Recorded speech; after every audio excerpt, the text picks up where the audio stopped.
Allah Bapa di surga, Bapa yang kami kenal di dalam nama Tuhan Yesus Kristus, Allah yang sudah memanggil kami ke dalam persekutuan dengan anak-Nya, Allah yang sudah menarik kami dengan begitu kuat dari ikatan dosa. Malam ini kami datang bersama-sama kepadamu, merendahkan diri kami. Kami mau belajar bersama kebenaran firman-Mu. Kami mau belajar untuk menjadi murid-Mu.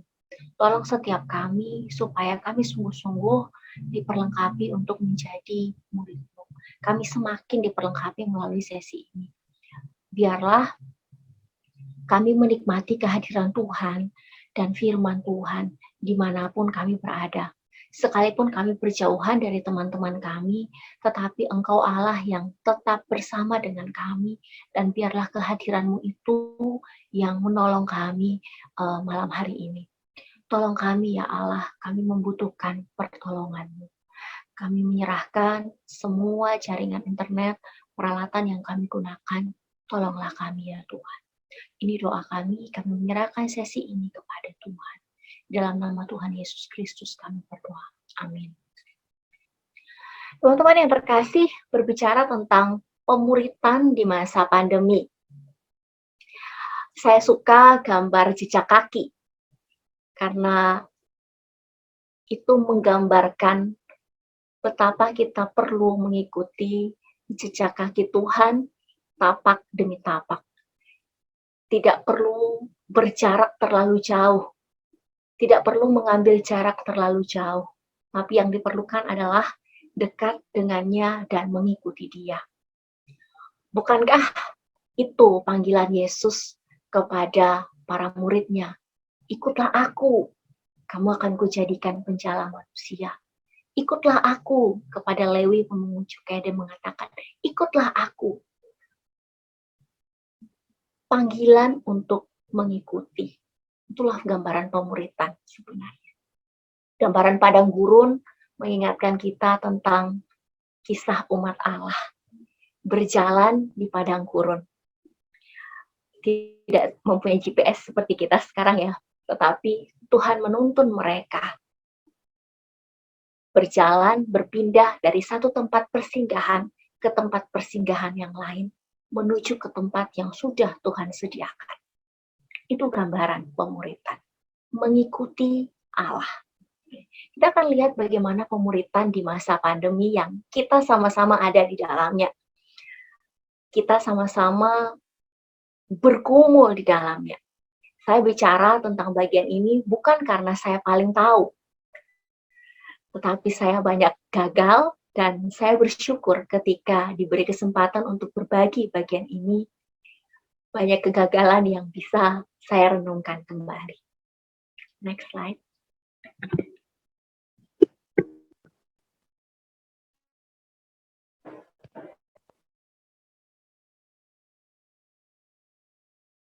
Pandemi berarti wabah yang berjangkit serempak di mana-mana, meliputi daerah geografi yang luas.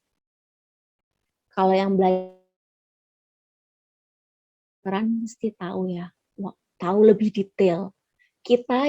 Saya menyebut diri saya awam dalam bagian ini, dalam hal ini. Istilah pandemi tidak begitu familiar bagi saya sebelum memasuki pandemi corona ini. Seluruh dunia mengalaminya. Tidak ada tempat yang tidak mengalaminya. Ada beberapa daerah yang memang tingkat kasusnya tidak begitu tinggi, tetapi tidak berarti mereka membuka akses terhadap daerah lain. Kalau pokok doa kita hari ini, dari pokok doa yang dikirim dari nasional, dari tim doa nasional itu, Indonesia di ASEAN, di Asia Tenggara itu nomor 1 ya, nomor 1. Kalau di Brunei Darussalam kasus aktifnya sudah 0, kematiannya kasus barunya 0, kematiannya cuma 3 gitu ya. Jadi perbandingannya besar sekali. Teman-teman di sana sudah bisa bertemu satu dengan yang lainnya, berbeda dengan kita yang ada di sini. Semua tempat mengalaminya. Next slide. Teman-teman, tanggal 11 Maret 2020 WHO menetapkan pandemi COVID-19 ya, COVID-19 sebagai pandemi. Jadi status pandemi itu ditetapkan. Jadi kriterianya apa? Virus yang menyebabkan penyakit atau kematian, penularannya dari orang ke orang dan berkelanjutan, dan ada bukti penyebaran ke seluruh dunia. Jangankan orang dewasa, anak-anak kecil, anak-anak bahkan anak-anak TK, anak-anak yang ada di sekolah minggu, semuanya tahu bahwa ini ada pandemi COVID-19. Semua orang tahu, semua orang terdampak. Mulai dari dampak yang paling kecil kita rasakan di rumah kita masing-masing, dengan tetangga, dalam relasi dengan tetangga, maupun dampak yang lebih luas dalam peribadahan atau dalam pekerjaan, secara ekonomi dalam satu daerah tertentu, dan demikian selanjutnya. Teman-teman, pandemi itu mengejutkan. Pandemi itu tidak terbayangkan. Dan itu memilukan. Berapa banyak air mata yang sudah mengalir. Berapa banyak hati yang begitu pilu karena kehilangan. Dan tidak bisa memeluk, tidak bisa mendandani dengan baik orang-orang yang dikasihi. Pandemi itu begitu menyesakkan. Memang banyak kesempatan baik yang timbul di masa pandemi. Banyak orang bisa belajar dengan baik di masa pandemi. Banyak keluarga bisa berkumpul di masa pandemi karena work from home. Tetapi banyak akibat yang terjadi. Yang pasti pandemi bukan sesuatu yang diidam-idamkan. Bukan sesuatu yang dikejar untuk hidup di dalamnya. Itulah keadaan di mana kita berada. Kita diizinkan Allah untuk hidup di dalam situasi ini. Next slide.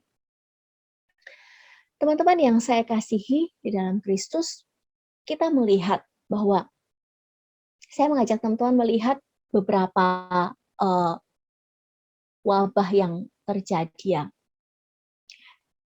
Saya belajar dari beberapa webinar mengatakan ini bukan pandemi yang pertama. Jadi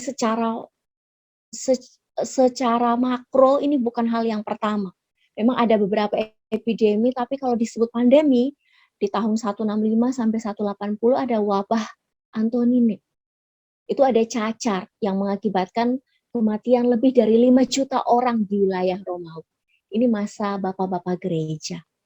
Kemudian ada wabah cacar di tahun 249 sampai 271. Itu saya hitung berarti lebih kurang ya 22 tahun ya. Dan itu menyebabkan kematian lebih dari 5.000 orang per hari di Roma. Dan ada wabah semacam Ebola yang kita kenal saat ini. Kemudian ada wabah pes ya, yang kita kenal itu dari tikus ya. Itu terjadi sekitar 200-an tahun, teman-teman. Dan terjadi dalam 18 gelombang dan menyebabkan wabah lain seperti pneumonia dan keracunan darah. Dan populasi penduduk dunia berkurang sebanyak 40%. Next.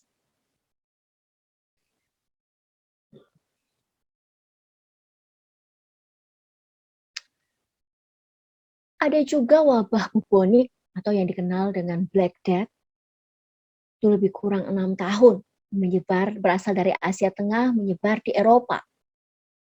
Wabah pes kembali terjadi, itu lebih kurang 50-an tahun. India kehilangan 13-15 juta penduduknya. Eropa kehilangan 7.000 orang sesudah tahun 1899. Dan Amerika Tengah dan Selatan kehilangan 30.000 orang. Flu Spanyol, yang saya tahu itu lebih dari 1 gelombang ya, itu menyebabkan kehilangan 50 juta korban di seluruh dunia. Teman-teman yang terkasih, itu semua pernah terjadi di dunia ini. Dan kita tidak pernah membayangkan bahwa pandemi kembali datang dan Allah yang kekal itu mengizinkan kita hidup di masa pandemi. Data-data ini, cerita masa lalu ini, fakta sejarah ini bukan untuk menakut-nakuti kita, tetapi untuk memberikan pemahaman kepada kita bahwa Allah yang mengontrol sejarah itu mengizinkan kita kembali ada di masa-masa yang menyulitkan, tidak terbayangkan, yang mengejutkan dan memilukan. Next slide. Teman-teman yang terkasih dalam Kristus, pandemi memiliki dampak ke seluruh dunia, bukan hanya terkait masalah kesehatan. Next slide. Tetapi juga berbagai masalah lainnya, sektor-sektor lainnya. Semua sektor terdampak. Ada sektor yang akhirnya terdampak jadi baik, telekomunikasi jadi baik, semuanya orang membutuhkan telekomunikasi. Obat-obatan, orang-orang jadi membutuhkan obat-obatan, tetapi banyak sektor lain yang kena dampaknya. Saya tinggal di perumahan yang mana banyak tetangga saya yang adalah buruh pabrik.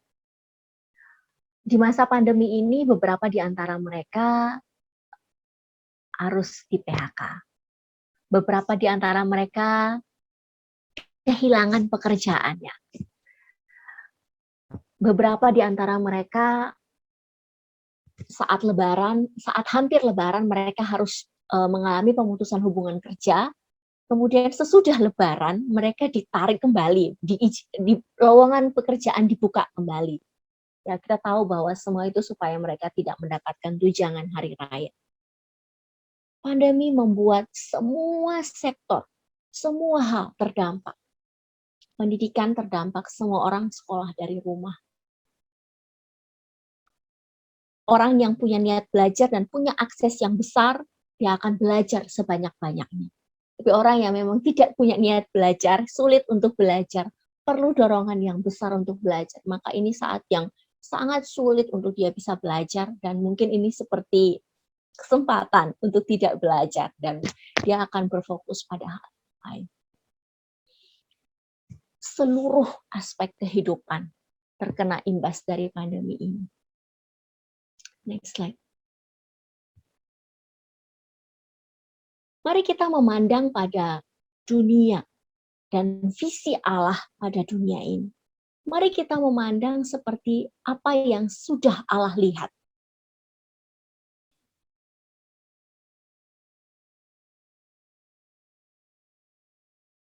Dunia sudah jatuh ke dalam dosa. Tidak ada bagian yang tidak terkena imbas dosa. Kita semua merasakannya. Tidak ada bagian yang luput dari dosa. Dan dunia membutuhkan penebusan dari dosa. Dosa itu sifatnya mengikat dan menguasai, sehingga membutuhkan pihak lain untuk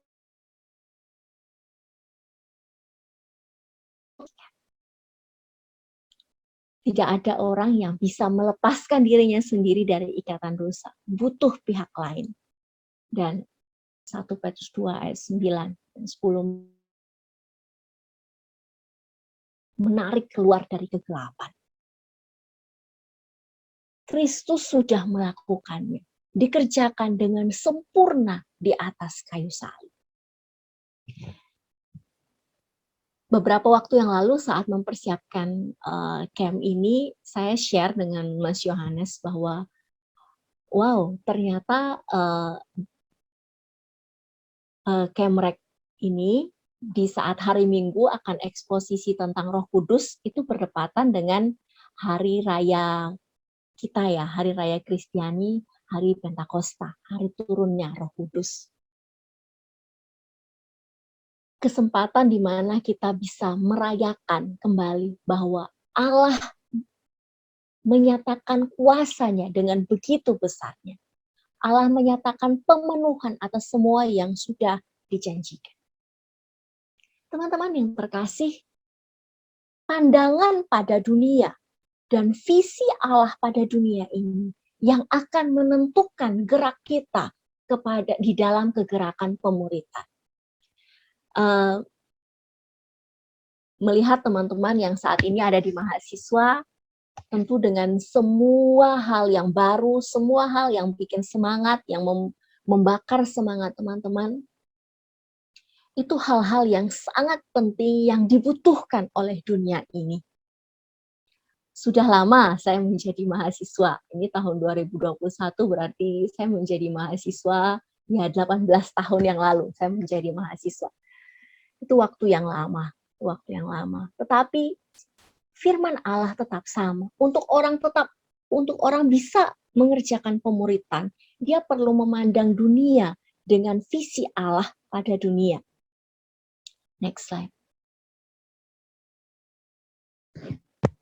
Teman-teman yang terkasih, berita penebusan yang sudah ada itu perlu disampaikan kepada segala bangsa, supaya segala bangsa memahami besarnya karya anugerah Allah.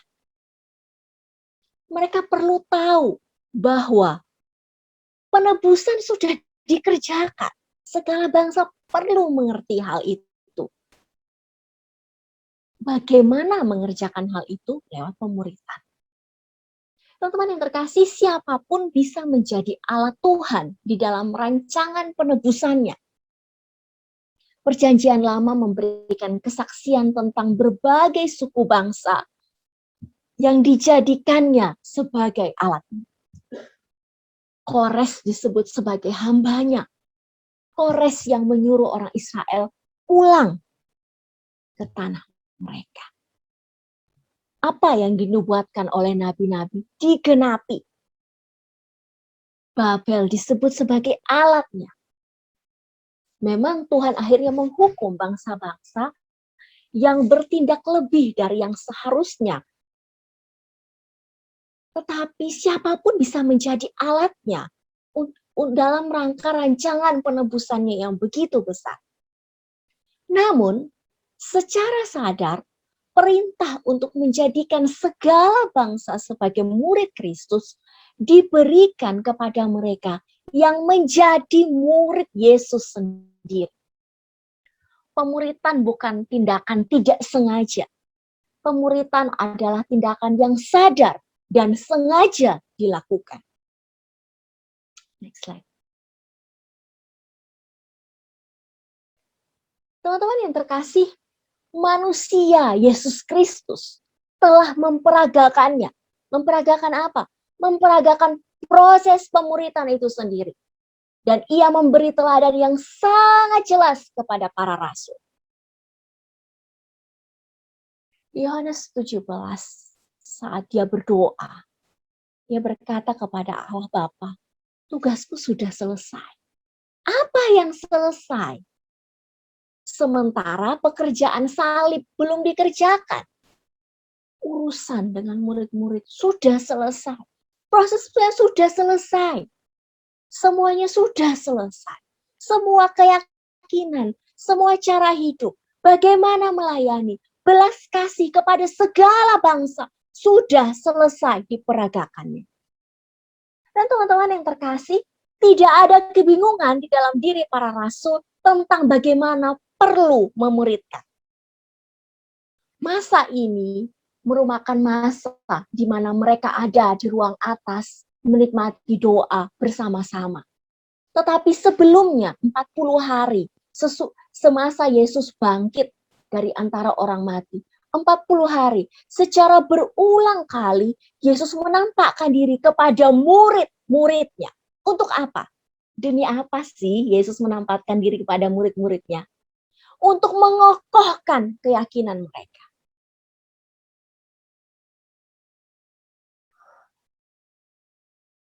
Berita di Minggu Paskah adalah berita yang disampaikan kepada mereka yang datang mencari mayat Yesus untuk mengurapinya. Tetapi isi beritanya adalah sampaikan kepada para murid, beritahukan kepada Petrus, pergi ke Galilea, di sana kamu akan melihat aku. Di sana kamu akan melihat dia, kalau malaikat seperti itu. Yesus mengokohkan keyakinan para murid selama 40 hari bahwa dia bangkit dari kematian, bahwa semua yang dikatakan di dalam perjanjian lama itu benar-benar terjadi. Dia membukakan kepada para murid tentang isi kitab suci dan membuat mereka mengerti. Kepada dua orang yang berjalan ke Emmaus, dia menyatakan hal itu dan mereka bilang, bukankah hati kita berkobar-kobar saat dia mengajarkan semuanya. Ketika semua itu, keyakinan itu kokoh di masa 40 hari itu, pengutusan diberikan. Kepadaku telah diberikan segala kuasa di sorga dan di bumi. Karena itu pergilah. Ini ayat hafalan yang saya pikir kita tidak perlu mengulangi. Semua orang yang ikut KTB pasti tahu ayat-ayat ini. Kepadaku telah diberikan segala kuasa di sorga dan di bumi. Karena itu pergilah. Itu ya. Jadi landasan dari orang pergi menjadikan murid adalah karena kepada Tuhan Yesus sendiri diberikan segala kuasa di sorga dan di bumi. Dan dia mengutus untuk pergi menjadikan segala bangsa sebagai murid. Membaptis mereka dalam nama Bapa, Anak, dan Roh Kudus. Dan mengajarkan mereka melakukan segala sesuatu yang sudah Tuhan perintahkan kepada para murid. Yesus mengatakan, ketahuilah aku menyertai kamu senantiasa sampai kepada akhir zaman. 12 rasul, 11 rasul ya waktu itu, belum ditambahkan Matias, tidak hidup sampai akhir zaman. Berarti perintah ini berlaku terus untuk siapapun yang menjadi murid. Tetapi kamu akan menerima kuasa jika Roh Kudus turun ke atas kamu. Dan kamu akan menjadi saksiku di Yerusalem dan di seluruh Yudea dan Samaria dan sampai ke ujung bumi. Para murid tahu bahwa akan ada kuasa dan mereka menantikan itu. Kamu tidak boleh keluar dari Yerusalem. Kamu tidak boleh pergi dari Yerusalem. Yerusalem menjadi pusatnya. Kalau kita banyak belajar perjanjian lama, kita akan lihat Sion, kota Allah. Yerusalem, tempat di mana bait Allah ada. Teman-teman yang terkasih, sesudah semua itu dan ketika Roh Kudus turun, tidak ada kebingungan di dalam diri para rasul tentang bagaimana perlu memuridkan. Kalau kita baca kisah para rasul, teman-teman, kita akan melihat banyak hal baru yang harus dihadapi oleh para rasul. Yang sebelumnya itu tidak terjadi pada saat mereka ikut Yesus. Petrus tidak pernah berkhotbah di depan begitu banyak orang. Tapi dia pernah lihat Yesus khotbah. Dan saat itu, saat Roh Kudus turun, mereka tidak bingung. Tetapi mereka mengikuti tuntunan Roh Kudus itu. Mereka tidak tahu bagaimana mengurus begitu banyak orang yang berkumpul di satu tempat yang tetap. Sebab perjalanan dengan Yesus adalah perjalanan dari desa ke desa, dari kota ke kota. Mereka berkeliling, ikut berkeliling. Tetapi terkait pelayanan yang terpusat, terkumpul, mereka tidak bingung. Rasul tentang bagaimana perlu memuridkan. Teman-teman yang terkasih, pemuritan itu ada nyawanya. Saya bilang itu ada nyawa. Saya menyebutnya itu nyawanya ya. Sebuah metode yang mati. Bukan sesuatu yang kita seperti simsalabim, abrakadabra, dengan pakai ini kamu akan jadi murid Kristus. Tidak demikian. Pemuritan itu sesuatu yang hidup. Karena Roh Allah yang hidup itu tinggal di dalam diri para murid. Dengan demikian, ketika menghadapi suatu situasi tertentu, mereka tidak bingung. Tapi mereka mengerti bagaimana perlu memuridkan. Kisah para rasul juga bercerita bagaimana Petrus harus melayani Kornelius. Bagaimana dia berdoa, bagaimana ada penglihatan. Dan ada pergumulan yang terjadi, dan dia mengikuti. Teman-teman yang terkasih, para murid menaati perintahnya untuk tinggal di Yerusalem, menantikan turunnya Roh Kudus yang akan memampukan mereka menjadi saksinya. Next slide.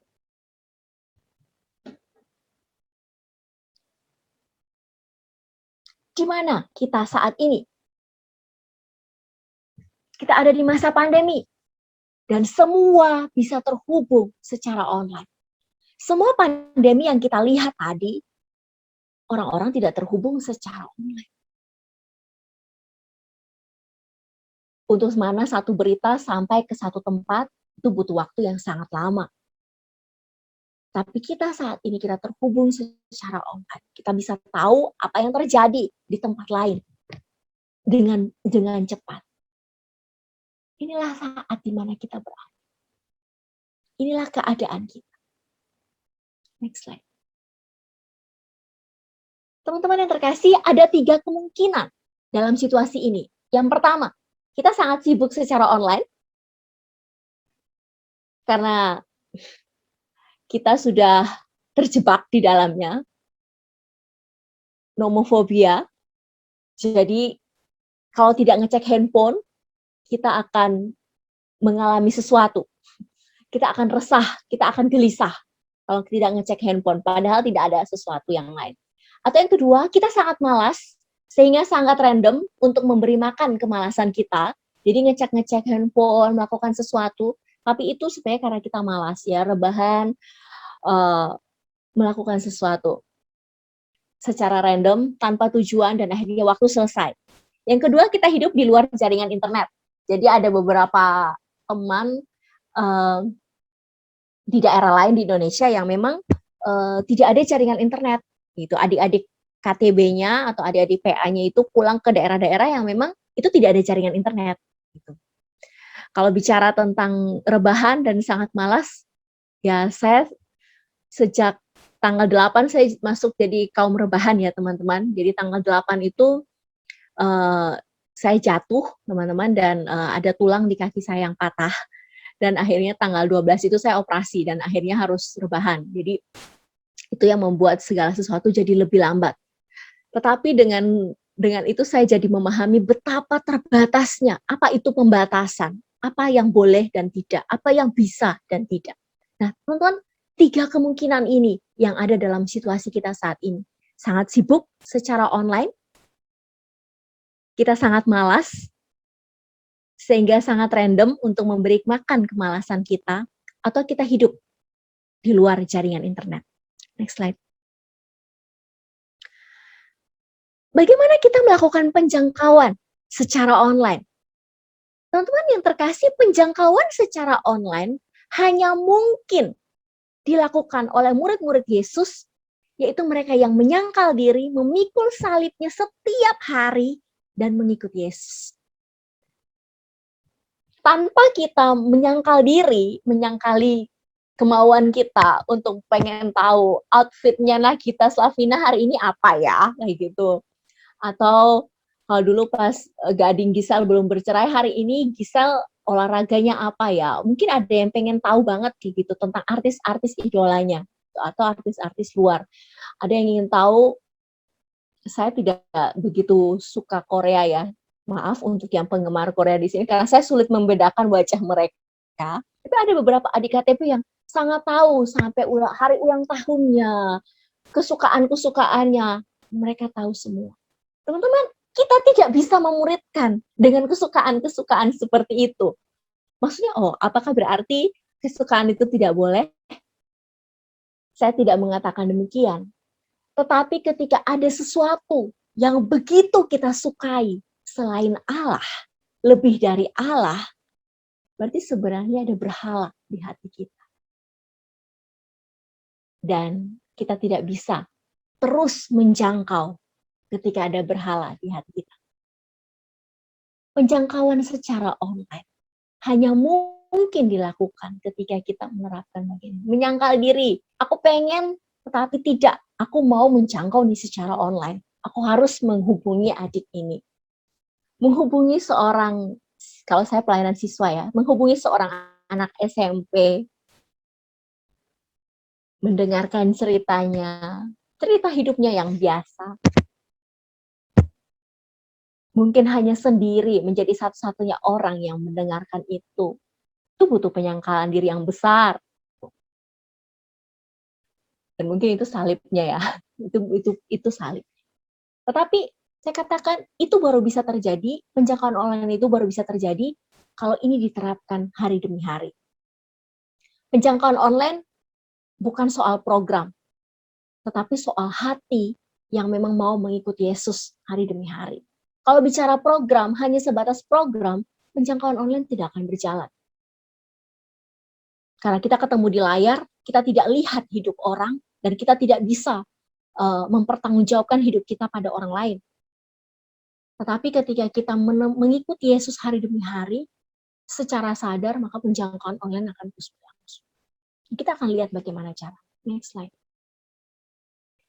Teman-teman yang terkasih, berbagai metode bisa dipelajari secara mandiri ataupun secara formal melalui berbagai studi dalam rangka untuk melakukan penjangkauan. Saya ikut beberapa webinar untuk hal itu, untuk belajar metode-metode. Namun, yang membuat orang terus mau menjangkau bukan keterampilan atau kapabilitas pribadinya, bukan. Melainkan hati yang terus-menerus punya belas kasih kepada jiwa-jiwa. Tanpa hati yang punya belas kasih kepada jiwa-jiwa, keterampilan seperti apapun itu tidak akan dipakai. Metode seperti apapun itu tidak akan dipakai, karena hatinya tidak berbelas kasih. Terlalu sibuk secara online, akhirnya tidak menjangkau. Ada, kita online, tapi kita tidak menjangkau. Kenapa? Hati kita dikuasai oleh sesuatu yang lain. Atau di hati kita menyukai sesuatu yang lain jauh melampaui Allah. Kita menginginkan sesuatu yang lain melampaui Allah.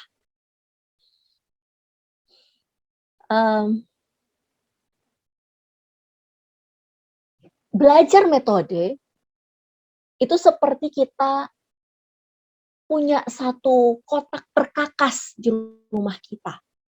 Yang mana perkakas itu akan dipakai ketika kita butuh. Belajar metode, semakin banyak belajar metode, itu akan membuat kita sanggup mendaratkan kebenaran yang kita tahu dengan cara yang tepat. Tetapi belajar satu metode atau banyak metode tidak akan membuat kita menjangkau secara online. Tidak akan. Next. Teman-teman yang terkasih, berbagai cara, next slide, bisa dilakukan.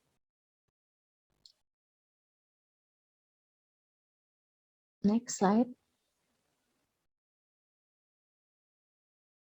Berbagai cara bisa dilakukan dalam rangka merealisasikan hal tersebut, merealisasikan penjangkauan online itu.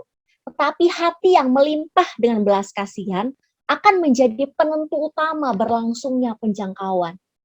Jadi, kalau tidak ada hati yang berbelas kasihan terus-menerus, tidak akan ada penjangkauan online. Kalau di satu kota, ada satu orang yang punya hati penuh belas kasihan, akan ada penjangkauan online. Di tempat itu. Tidak perlu 100 orang. Hanya perlu satu orang dengan hati yang utuh kepada Allah. Itu cukup sebenarnya. Itu cukup untuk melakukan. Jadi jikalau saat ini kita sendiri di satu kota, atau kita sendiri, itu cukup. Bukan soal menjadi single fighter, bukan. Tetapi menekankan bahwa kuasa Allah itu cukup untuk hal itu.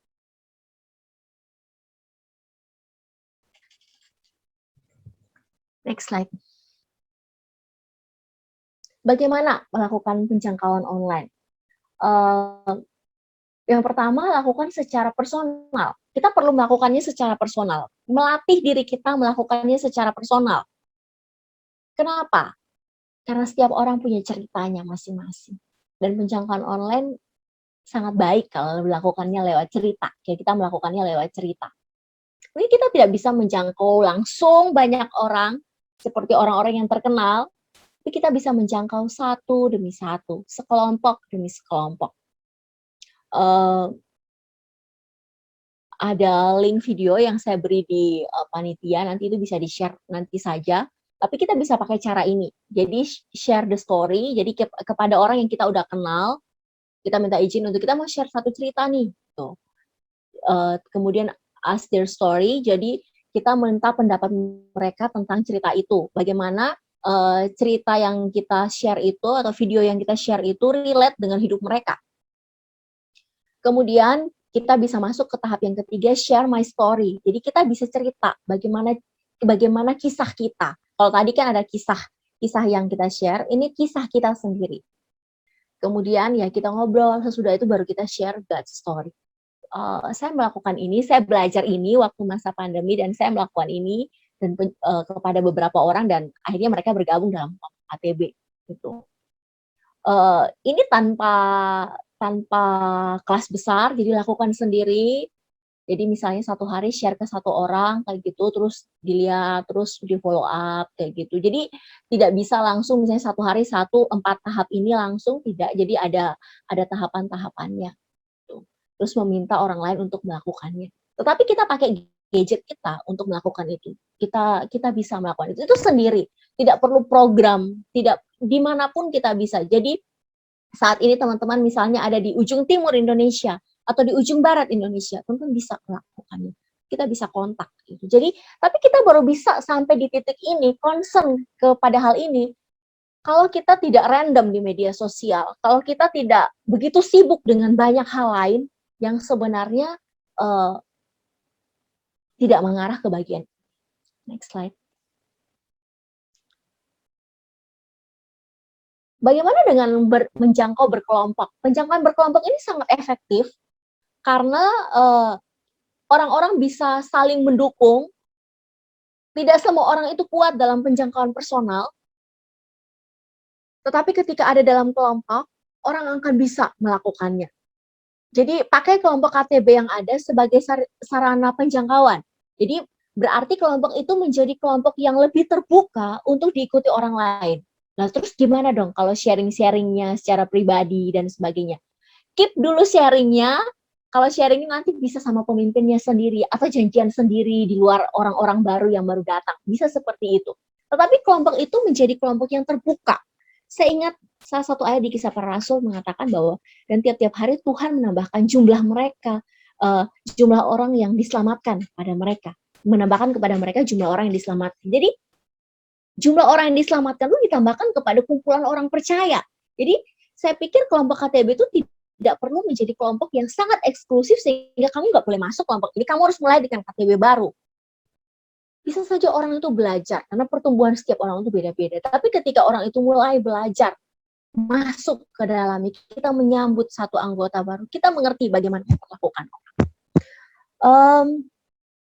Kelompok yang saya beri beberapa contoh ya untuk lakukan berkelompok ini penjangkauan SMP. Jadi salah satu pelayanan siswa yang ada di Karanganyar itu pelayanan SMP. Pelayanan SMP waktu online ini malah berkembang ya, berkembangnya berkembang di kota kecil ya, bukan tidak seperti Jogja, Semarang dan Salatiga itu kota besar ya, pasti lebih banyak. Tapi perkembangan di kota kecil itu saya lihat seperti ini. Jadi siswa menjangkau siswa, mereka mengajak temannya sendiri. Jadi mereka mengajak lebih banyak orang, makin mengajak lebih banyak orang. Tahun lalu 2020 sebelum pandemi itu ada kita ada penjangkauan, saya PI pemberitaan Injil secara pribadi ke satu siswa, terus akhirnya siswa ini yang menjangkau. Siswa ini yang ngajakin teman-teman yang lain, saya belum PI teman-teman yang lain, siswa ini dia yang mengumpulkan teman-temannya di rumahnya, kemudian oke, kita KTB di rumahnya. Terus siswa ini akhirnya dia pindah ke satu tempat, dia pindah ke Sumatera, mengikuti orang tuanya. Di sana dia mengajak orang lagi untuk ikut. Jadi connect dengan grup KTB yang ada di sini. Jadi gabung antara yang dari Riau sama yang Karanganyar kayak gitu. Terus menjangkau beberapa orang. Saya connect kan dengan perkantas di sana, tapi ternyata di kecamatan yang mereka ada itu kan cukup jauh ya, satu tempat dengan tempat yang lain itu belum ada. Tidak ada perkantas di situ, belum ada alumni di situ juga. Jadi mau tidak mau mereka connect-nya tetap ke Karanganyar.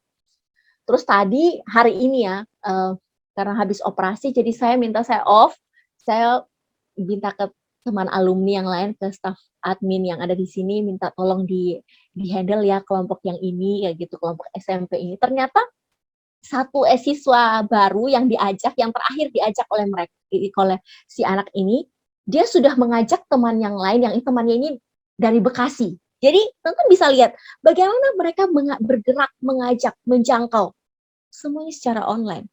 Dan staf admin tadi yang memimpin SMP ini, dia bilang pada saya, Kak, anak ini dia bilang bahwa dia akan mengajak teman-temannya yang lain. Dia bilang bahwa saya nggak bisa mengajar, tapi saya bisa mengajak orang dan saya mau mereka mendengar apa yang saya dengar. Teman-teman yang terkasih, apa bagian kita? Saya pikir apa bagian saya di dalam? Saya hanya memberi diri, kita hanya perlu memberi diri, menyangkal diri setiap hari, memikul salib itu setiap hari, menghubungi mereka, menyingkirkan semua yang ada secara online itu dan fokus pada mereka.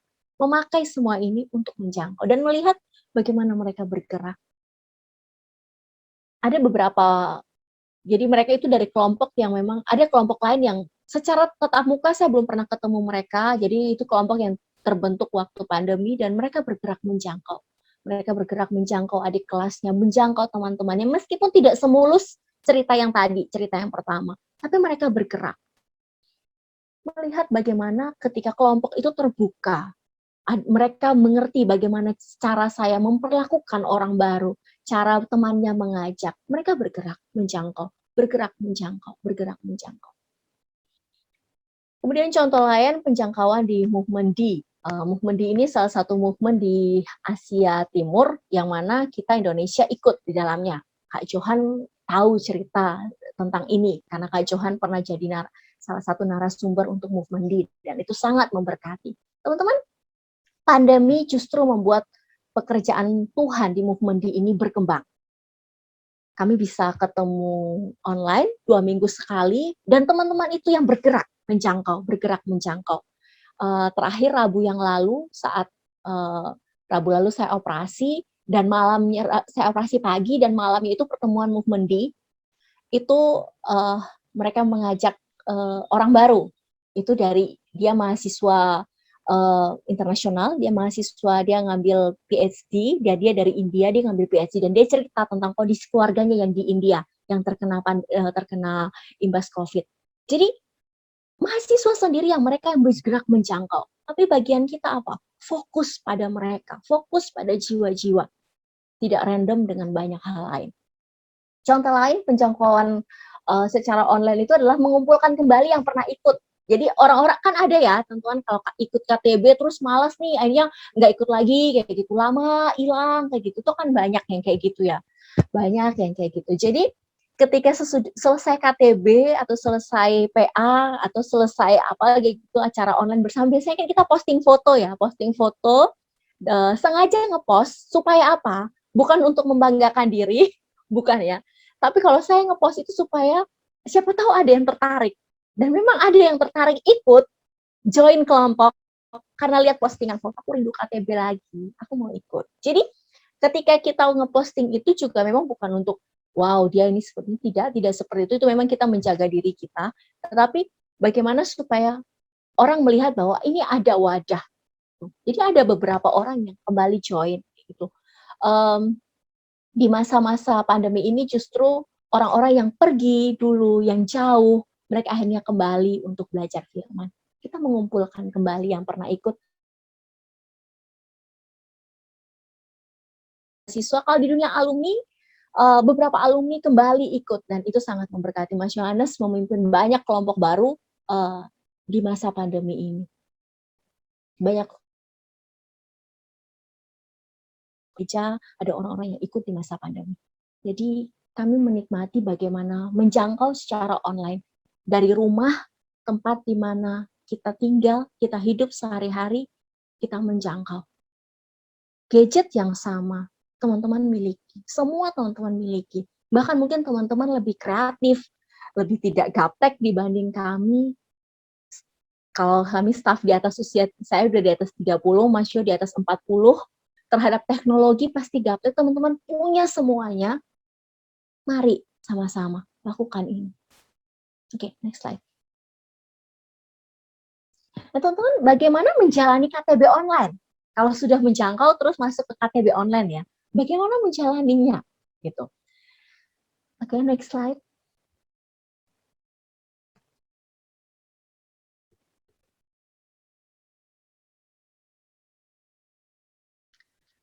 Perlu diingat bahwa tidak semua hal yang biasa dilakukan saat KTB tatap muka itu bisa dipindahkan secara online.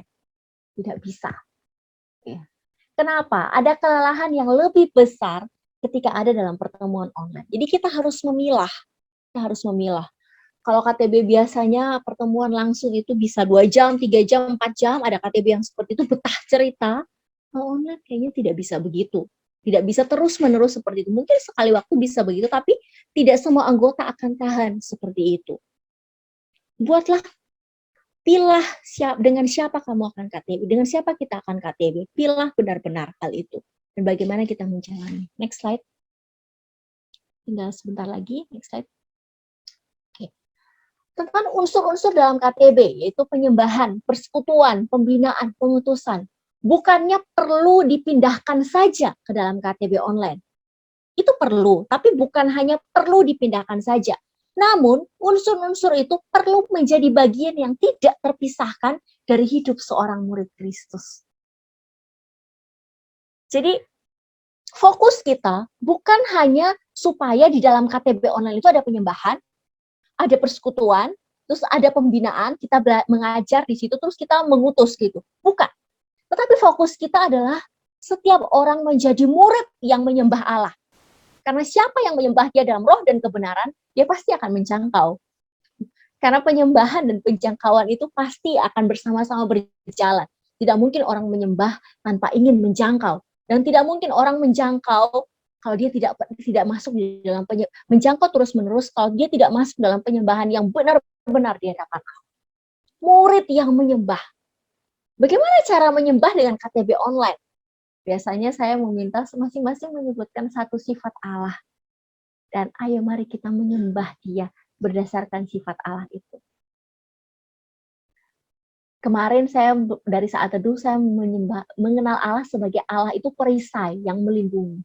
Dari sejak kemarin saya menyembah dia sebagai Engkau Tuhan Allah yang melindungi. Aku menyembahmu, Allah perisai yang melindungi aku dari segala sesuatu yang tidak bisa aku lihat. Dari aku lihat maupun yang tidak bisa aku lihat. Menikmati Allah yang menyembah.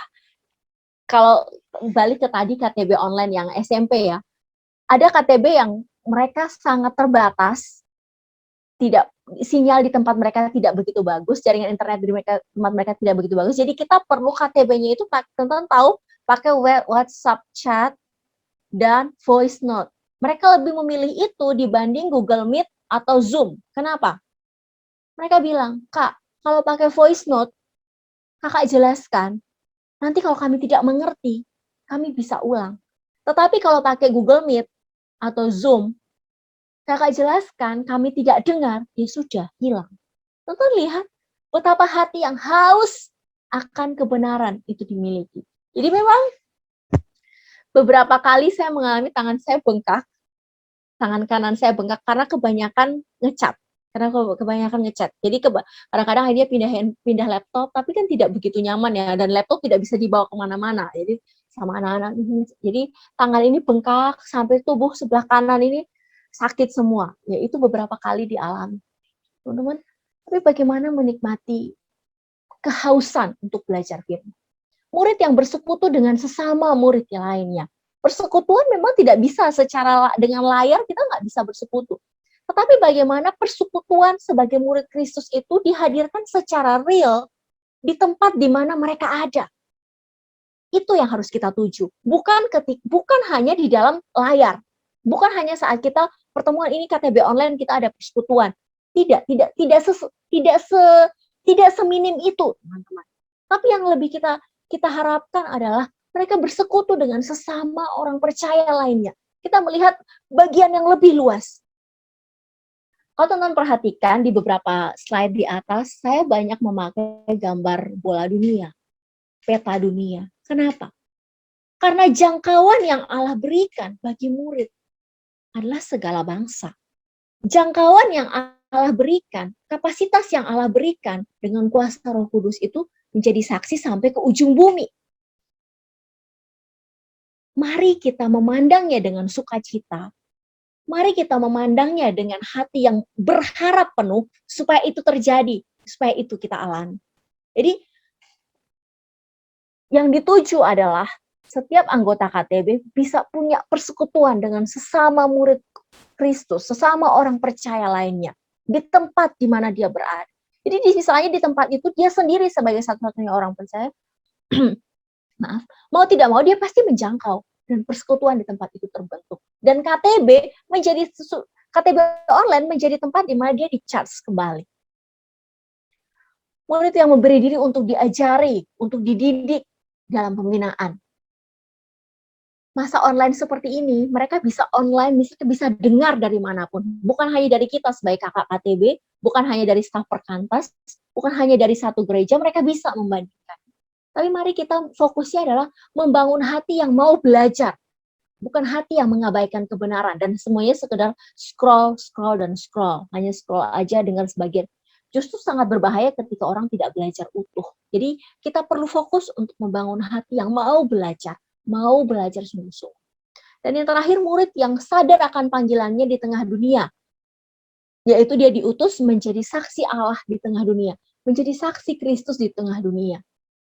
Jadi sesudah KTB biasanya ada penerapan ya, dan yang kita harapkan adalah pengutusan yang mana dia sadar betul bahwa ketika dia berada jauh dari kelompok KTB-nya, dia sedang diutus. Dia sedang ada di dalam tempat di mana harusnya dia melayani. Itulah tempat di mana dia melayani. Jadi kalau punya adik KTB yang tersebar di berbagai tempat saat ini, ayo, berarti pekerjaan pelayanan yang Tuhan percayakan padamu sedang diperluas Tuhan melampaui kemampuanmu, melampaui apa yang sanggup engkau pikirkan. Mereka sedang diutus di tengah dunia. Jadi poinnya bukan hanya puas ketika semua itu ada dalam kelompok KTB, tetapi yang harus jadi fokus adalah supaya semua itu ada di dalam hidup mereka sebagai seorang murid. Next slide. Terakhir, kita akan lihat. Teman-teman yang terkasih, bertahan memuridkan di tengah pandemi. Ini bukan tentang kita, bukan tentang kemampuan kita, tetapi tentang kisah Allah yang belum selesai, tentang kuasanya yang begitu besar, dia yang berkuasa atas surga dan bumi, dan tentang kasihnya yang kekal. Metode akan berkembang seturut dengan hikmat yang diberikan dan keadaan orang yang dihadapi. Namun, seorang pemimpin hanya bisa meminta hikmat untuk melayani ketika hatinya limpah dengan belas kasih. Seorang pemimpin hanya bisa makin terampil, mau belajar untuk melayani ketika hatinya limpah dengan belas kasih. Teman-teman, tanpa belas kasih yang dimiliki Kristus, tidak mungkin ada pemuritan. Sekalipun dunia ada dalam genggaman kita, sekalipun kita bisa menjangkau dunia dengan gadget kita, dengan jaringan internet yang ada, akses internet yang ada, tapi tanpa belas kasih, tidak mungkin ada pemuritan. Saya sampai di sini. Saya kembalikan kepada MC atau moderatornya. Saya persilakan.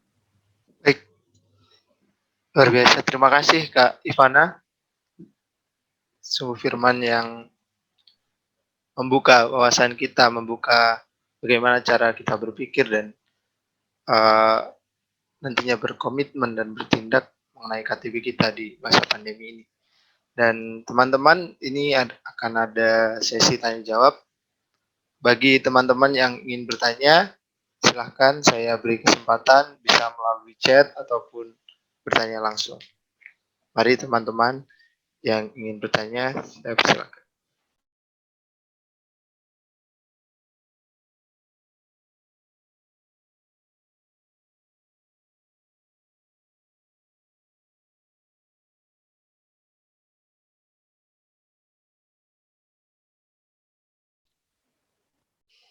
Entah karena sudah sangat jelas atau karena tidak jelas. Ada satu yang raise hand. Silahkan Kak Alexander. Bisa langsung on mic. Salam Kak Ivana.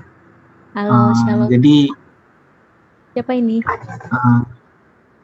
Ini Alex dari Semarang. Nah, ini kan tadi Kakak ngejelasin soal gimana kita harusnya menjangkau adik-adik kita pada masa pandemi ini kan. Aku kan udah beberapa kali juga ngejalanin KTB secara online. Nah, yang aku takutkan ini itu adik-adik aku nggak benar-benar memperhatikan gitu. Soalnya kan uh, selama kami KTB itu aku udah minta untuk on cam gitu kan, biar aku bisa lihat Ya. mereka benar-benar memperhatikan gitu kan Kak. Tapi setiap kali kami KTB biasanya mereka ada alasan gitu kan, entah lagi gimana gitu, lagi mungkin sinyalnya lagi ini. Jadi mereka biasanya nggak on cam gitu kan Kak. Iya. Padahal kan aku perlu lihat mereka benar-benar memperhatikan apa yang aku bilang atau enggak. Kayak Iya. kadang aku ngerasa takut gitu loh Kak. Kayak aku udah jelasin Iya. Iya. begini, tapi aku takut gitu mereka nggak perhatiin. Iya. Nah, itu gimana ya Kak solusinya? Ada solusi nggak ya Kak untuk Iya. keadaan seperti itu? Ya Lex, thank you Lex pertanyaannya. Wah, itu pasti tidak mudah ya situasinya Alex. Pasti sebagai pemimpin ingin lihat, ingin memastikan gitu, tapi kok kayaknya begitu ya. Ada banyak faktor, kita tidak tahu adik-adik itu memang benar begitu atau memang sengaja menghindar atau seperti apa. Ada banyak faktor, ada banyak kemungkinan. Cuma saya mau mengajari teman-teman untuk melihat satu bagian ini. Ada orang-orang yang memang sudah siap untuk belajar pemuritan, masuk dalam pemuritan sungguh-sungguh, ada yang memang belum. Itu. Jadi mari membedakan itu. Ada orang yang sudah siap biasanya ditandai dengan kesediaan, kehausan mencari pemimpin. Kalau yang belum siap biasanya akan banyak alasan gitu ya. Kalau yang sudah siap biasanya semua tantangan dihadapi demi bisa belajar. Kalau yang belum siap biasanya membuat tantangan gitu ya. Jadi mari membedakan. Jadi kalau saya akan sederhana saja. Oke, saya akan melayani sejauh yang mereka bisa, sejauh yang mereka bisa. Jadi maksudnya selama mereka tidak mau on cam ya sudah, saya terima tidak on cam dulu, kayak gitu. Satu waktu misalnya lakukan hal-hal khusus bagi mereka. Mungkin mereka tidak on cam karena membutuhkan hal tertentu atau mungkin saja kalau saya mungkin saja saya membahas hal yang tidak relate dengan hidup mereka, bukan jadi concern mereka saat itu. Jadi pertama harus bisa bedakan itu ya Lex dan teman-teman semua. Ini orang sudah siap belum? Kalau belum siap berarti sebenarnya dia harus lebih banyak didoakan. Didoakan, dikasihi. Sampai waktunya dia siap belajar, dia akan belajar sungguh-sungguh. Tapi kalau dia belum siap belajar, akan ada naik turun seperti itu. Nah, kalau dalam kelompok biasanya dinamikanya besar sekali. Terkadang orang-orang yang seperti ini bisa ikut terdorong karena saya nggak tahu bahasa ini ya, pekewuh atau sungkan sama temannya yang lain. Jadi mau tidak mau akan on cam. Tapi kalau semuanya tidak on cam, berarti dia akan juga tidak on cam. Solusi lain adalah cari teman yang koleris, yang benar-benar hatinya sudah siap untuk belajar firman, masukkan dalam kelompok itu. Nah, mungkin itu akan bisa mencairkan suasana. Ya, bagi saya seperti itu. Mungkin ada kakak-kakak yang lain yang mau menambahkan. Saya persilakan. Itu yang bisa saya sampaikan, Lex. Baik Kak, makasih buat jawabannya, sangat membantu. Ya, selamat melayani, terus melayani Alex. Oke, baik, terima kasih. Apakah ada pertanyaan lagi, teman-teman? Masih ada waktunya, dipersilahkan.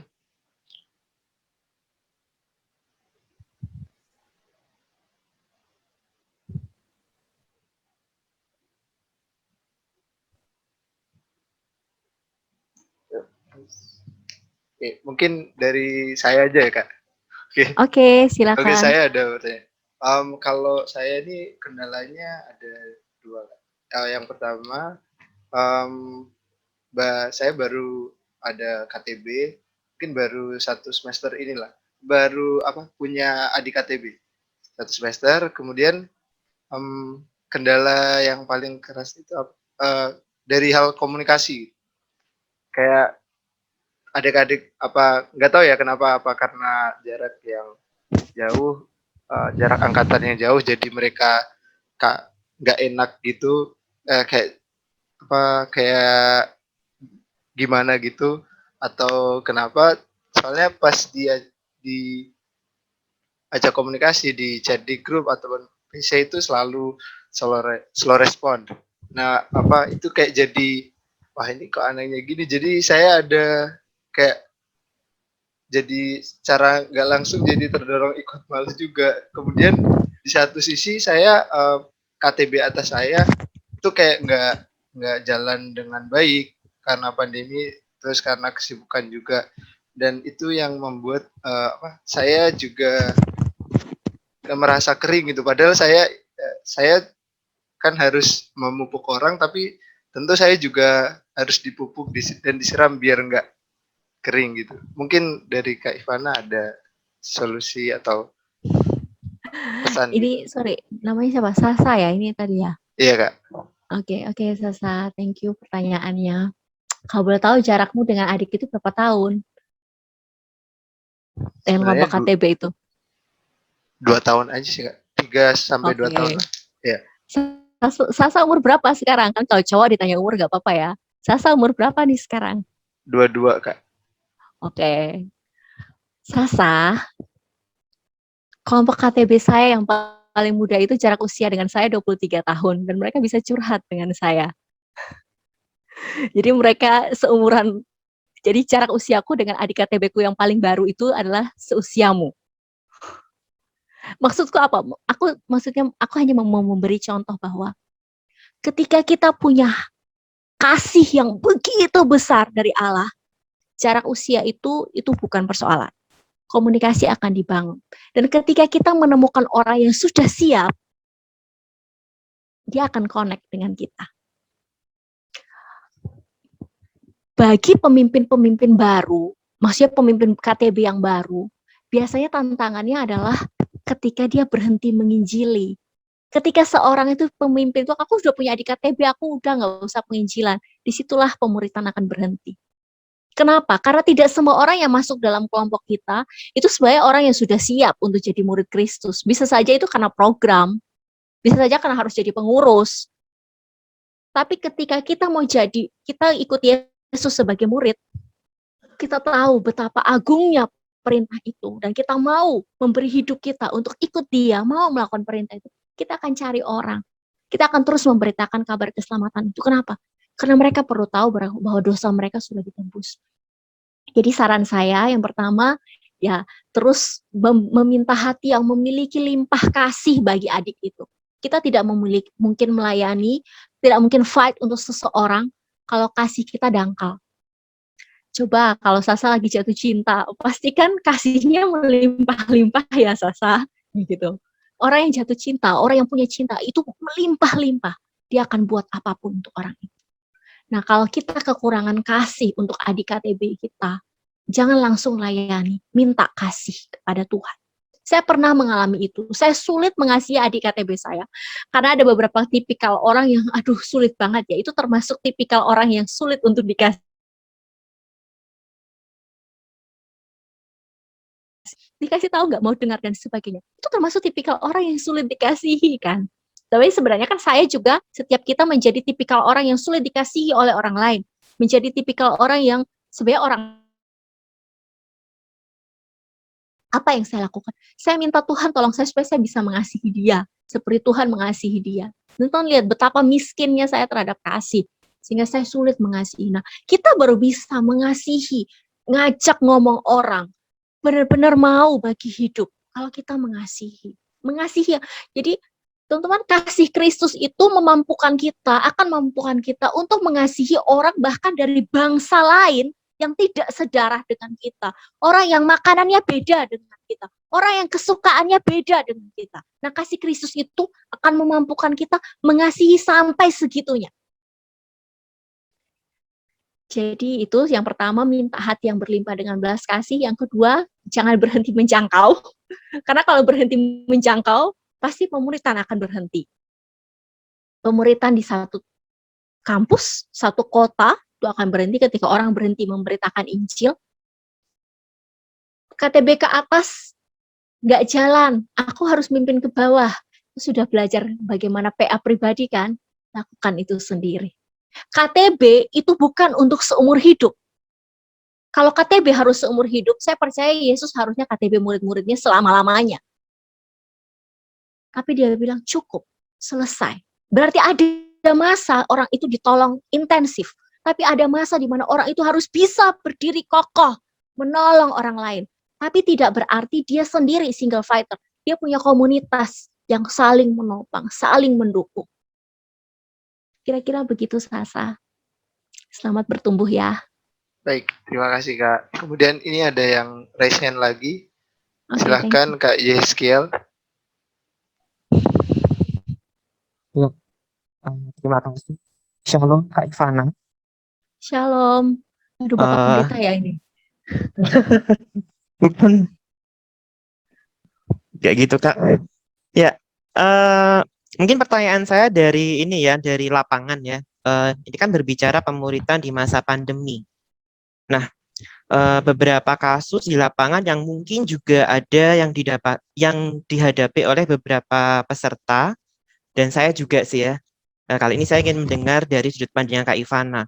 Kalau berbicara pemuritan masa pandemi itu kan kadang kita ketemu pemuritan, apalagi ini udah setahun ya, udah setahun berarti udah buka kelompok gitu kan. Ketika buka kelompok online kan kita belum pernah ketemu adik kita secara physically gitu kan Kak ya. Nah, tentu ada beberapa kasus kesulitan untuk bonding. Jadi untuk bonding, untuk bagaimana pendekatan secara online. Secara kalau online itu kan kalau adiknya males dan saya yakin Kak Ivana juga mengerti bahwa perbedaan generasi sekarang ya Kak ya. Kalau kita nggak pinter-pinter kan ya udahlah bye aja gitu ya. Jadi nah kira-kira kalau dari Kak Ivana boleh nggak ya sharing bonding KTB online selama ini terkhususnya untuk KTB yang belum pernah ketemu sama sekali secara offline itu kayak apa sih Kak? Gitu. Oke. Terima kasih ya Kak ya, dan berkati. Terima kasih Kak Yeskiel ya ini ya. Bonding. Saya memang tidak bisa dekat dengan semua orang, dengan semua kelompok. Penyakitnya staff itu kan biasanya karena punya banyak kelompok. Dan semua orang pikir kalau KTB sama staff itu akan baik, tapi sebenarnya tidak juga kayak gitu ya. Kelompok terakhir yang terbentuk yang tadi saya cerita ke Sasa itu yang beda usia 23 tahun itu kelompok yang terbentuk di masa pandemi. Jadi kita penjangkauan online tahun lalu ya, penjangkauan online. Akhirnya yang mau KTB DM kayak gitu. Ada nih yang mau KTB, beberapa mau KTB ya, akhirnya KTB lah kita kayak gitu. Nah, kelompok itu jadi kelompok baru itu. Awalnya mereka tidak sama saya, mereka harusnya KTB sama adik KTB saya. Tetapi mereka diterlantarkan selama 2 bulan, cuma KTB sekali, terus saya cek tidak jalan, akhirnya saya bilang pindah sementara ya sama Kak Ivana, dan akhirnya sampai sekarang. Kami mulai KTB itu 23, dengan saya itu 23 Oktober 2020. Bondingnya gimana bangunnya? Justru kelompok ini sangat dekat. Gitu. Terakhir kemarin satu anggotanya itu ayahnya meninggal dunia 2 hari yang lalu, dan dia cerita di kelompok dan saya yang buatkan lelayunya, berita kematiannya saya yang buatkan gitu. Jadi dia bisa cerita sampai segitunya. Bondingnya kok bisa seperti itu kayak gitu. Ya saya pertama itu kasih karunia ya, Mas Yeskiel, itu kasih karunia karena juga yang saya katakan tadi semua penjangkauan online tidak dengan semua orang itu terjadi gitu. Jadi ketika orang itu hatinya benar-benar udah siap itu terjadi. Tapi tidak dengan semua orang. Jadi teman-teman jangan pikir bahwa wah bagus sekali semua, tidak. Saya menangisi beberapa orang yang sama seperti teman-teman Alamat tadi. Kalau KTB pun nggak mau on cam, mereka juga ya balas asal-asalan, balas sesuka mereka, itu pun terjadi. Gitu. Tapi kepada kelompok ini, saya pikir ini kasih karunia Tuhan yang diberikan kepada saya mengalami kasih karunia ini, beda usia 23 tahun, bondingnya ada, kayak gitu, bondingnya ada. Hal-hal yang dilakukan ya KTB biasa, setiap minggu rutin, kemudian ada persekutuan doa biasa, tapi saya juga ini ya, mencoba mencari tahu apa yang mereka butuhkan dan memenuhinya. kayak gitu. Dan salah satunya itu kan memang kebutuhan secara jasmani ya, kan mereka memang butuh, orang tuanya pekerjaannya terganggu dan sebagainya, jadi kebutuhan sembako. Jadi saya support itu. Dan saya belum pernah ketemu, rumahnya cukup jauh, saya titipkan kepada adik KTB yang alumni. Jadi adik KTB saya yang alumni justru pernah ketemu adik ini. Gitu ya. Jadi dia pergi ke rumah itu. Jadi kemarin bahkan orang tuanya meninggal, kami sampaikan ungkapan duka cita juga lewat adik KTB yang alumni. Jadi adik KTB yang alumni ini yang justru tidak pernah memimpin KTB, jadi akhirnya ikut melayani. Dia tidak langsung mengajar, tapi dia jadi perpanjangan tangan. Aku bilang, ya kamu belajar melayani ya, belajar melayani orang dengan cara menjadi perpanjangan tangan untuk melayani. Jadi terlibatnya seperti itu. Sejauh ini menurut saya itu kuat gitu ya. Ya belum setahun, tetapi untuk usia KTB yang baru seperti itu. Jadi sediakan waktu rutin, setiap minggu ada pertemuan, ngecat itu pasti setiap hari. Dan cewek ya, kalau cewek ya mungkin Kak Johan akan lebih bisa berbagi untuk yang cowok ya. Soalnya kalau dengan cewek mereka lebih cepat cerita. Kalau cowok biasanya kalau dicat berulang kali malah risih kayak gitu ya. Mungkin ada pendekatan khusus yang perlu dilakukan kayak gitu. Tapi kalau cowok, saya punya adik KTB cowok, biasanya saya ajakin project kayak gitu, project by project. Ini dong kerjain ini bareng. Nah, di situ kita bisa ngobrol. Dia akan ngobrol sesuatu. Dia mau ke rumah, Kak, aku mau ke rumah. Dia akan ke rumah ngomongin urusan hidupnya kayak gitu. Tapi itu tidak berlangsung setiap minggu kayak gitu. Bondingnya seperti itu. Itu kalau udah pernah ketemu. Tapi kalau yang tadi tidak pernah ketemu, pertemuan rutin, sering ngecat, kemudian untuk kebutuhan hidupnya saya support kebutuhan hidupnya, mesti lihat apa yang dia butuhkan, saya masuk ke situ. Jadi itu kelompok yang saya bilang itu kasih karunia. Itu sih so far seperti itu untuk membangun ikatannya gitu. Oke. Mudah-mudahan menjawab. Ya. Menjawab Kak, berarti hadir dan relevan di hidup adik kita gitu ya Kak ya? Iya dengan benar. segala cara ya. Kalau tadi dengan Kak, saya segala lihat kan cara. Iya, kakak kan lihat dengan dititipkan ke adik alumni ya, gitu. Maksudnya kasihnya itu diberikannya, hadirnya itu lewat segala cara lah kalau saya lihat gitu. Segala Gitu ya, Kak, harus ya. sampai ke dia kayak gitu. Oke, thank you Kak Ivana, Tuhan Ya, berkati. sama-sama. Terima kasih. Baik, terima kasih. Mohon maaf teman-teman karena keterbatasan waktu. Jadi untuk yang ada satu Kak yang bertanya di chat, mungkin nanti Kak Ivana bisa jawab secara pribadi. Oke, nanti bisa di ini ke saya ya. Soalnya saya pakai handphone, saya nggak bisa lihat. Oke. Baik Kak. Oke, jadi untuk sesi firmannya sudah selesai. Oleh karena itu saya mohon Kak Ivana untuk menutup sesi ini dalam doa. Oke, mari kita berdoa. Allah Bapa di surga, kami bersyukur karena kasih-Mu yang begitu besar bagi kami sehingga Engkau menebus kami dari dosa kami. Engkau mengangkat kami menjadi anak-anak-Mu. Terima kasih semua yang sudah Engkau beri. Terima kasih karena Engkau menerima kami apa adanya. Dan terima kasih Engkau melibatkan kami dalam pekerjaan pemuritan.